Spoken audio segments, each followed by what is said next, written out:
Hey creative friends, it's Gwen and I'm back today with another scrapbooking process video.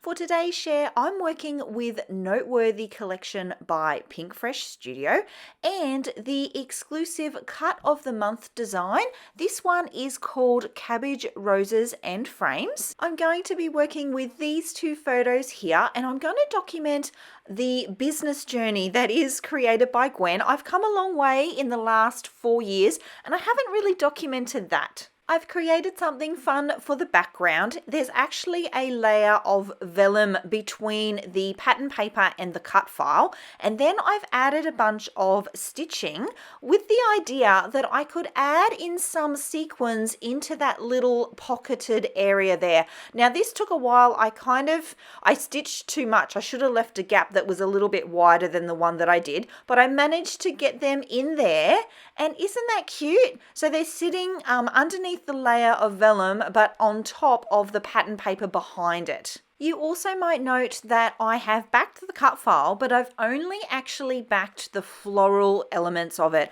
I've left all the leaves nice and open. I wanted to be able to see some of that background through the cut file. Didn't want to cover it all up. If you're ever short on time, it's a really good way to still get that backed look for the cut file, but not have to invest as much time as it would take to back the whole thing. Especially this one, those leaves are quite fiddly, so the majority of the work would have been in the leaves, not actually in the flowers. This particular design was made for 2 photos. I know personally I have a little bit of trouble getting more than 1 photo on my layout, so I did purposefully create this one so that you could add 2, and a lot of the design work is done for you. So I have cut it out full size to fit my 12 by 12 layout.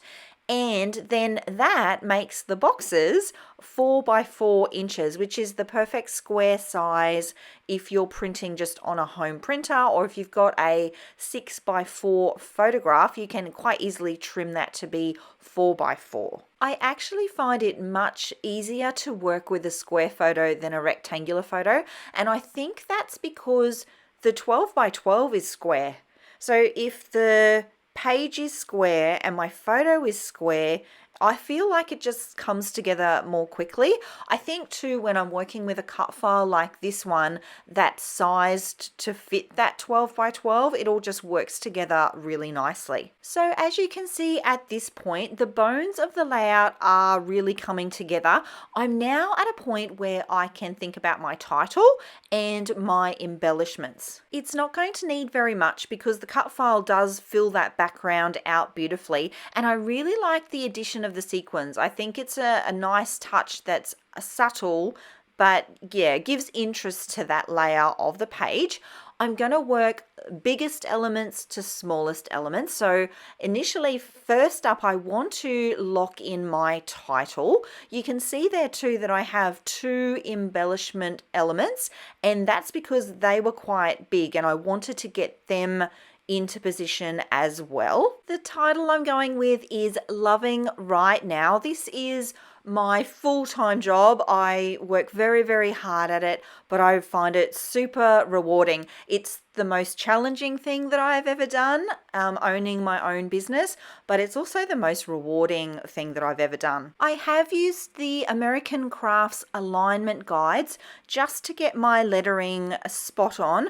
I do have a grid in the background. It's very subtle, but you know me, I like to have everything, especially on a more grid style layout, which this one is. I like everything to be aligned perfectly. If you're ever looking for the tools that I use, like the alignment guides, that sequin container that I shared earlier, anything like that, I do have links in the description below. I'm now on to working through the embellishment clusters. I did go away and add some stitching to the title there. I find those puffy stickers don't always stay stuck forever, so my strategy for that is to just stitch them down. I really like the look of it though as well, and it's a nice way to tie in the stitching that's on the border of the page, the stitching on my photos, and then to add a bit to the title. So I like that. For the embellishment clusters, I want to just go with the flow of what's already there.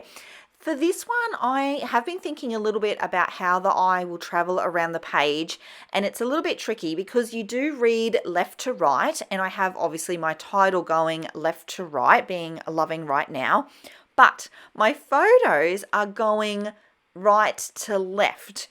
So there is a little bit of what's the word, like a conflict there. So I could have gone both ways. I could have added the embellishments to go with the flow of the title and the reading, but I was concerned that that would then cover up too much of the cut file.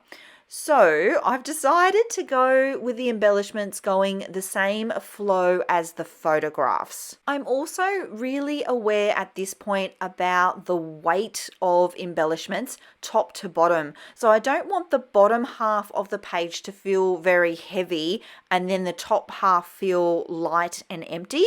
So this one is a little bit tricky with the juggling and the balancing of embellishments. But you know what? I just auditioned a bunch of things and just kept going until I felt that everything sort of fit together really well.